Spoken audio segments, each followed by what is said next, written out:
মধ্যপ্রাচ্যের উত্তাপে যেন আগুনে ঘি ঢাললেন হিজবুল্লাহর নতুন নেতা নাঈম কাশেম।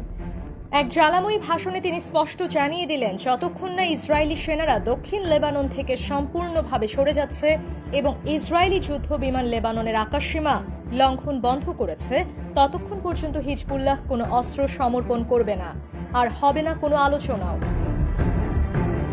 হিজবুল্লাহ নেতা নাঈম কাশেমের এই ঘোষণায় হঠাৎই উত্তাল লেবানন সহ গোটা অঞ্চল। তার কণ্ঠে ছিল চ্যালেঞ্জের সুর।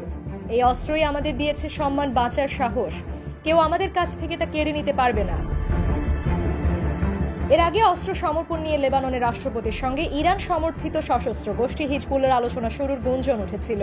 তবে এই আলোচনা শুরুর শর্ত দিয়েছিল সশস্ত্র এই গোষ্ঠীটি যদি ইসরায়েল তার সৈন্যদের দক্ষিণ লেবানন থেকে সম্পূর্ণভাবে প্রত্যাহার করে এবং আক্রমণ বন্ধ করে, তবে হতো আলোচনা।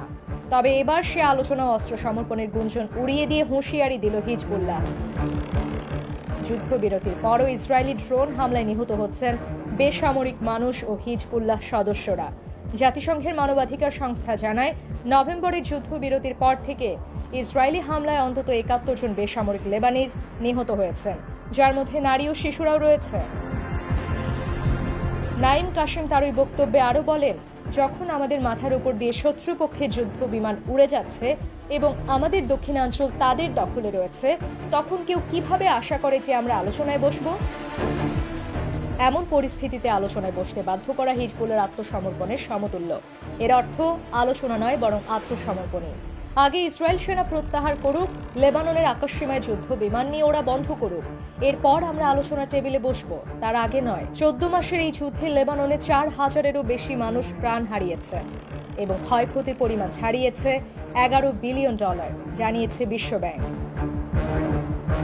বিশ্লেষকরা বলছেন, এই বক্তব্য শুধু নতুন করে প্রতিরোধের বার্তা নয়, বরং এটি একরকম যুদ্ধপূর্ব সতর্কতাও।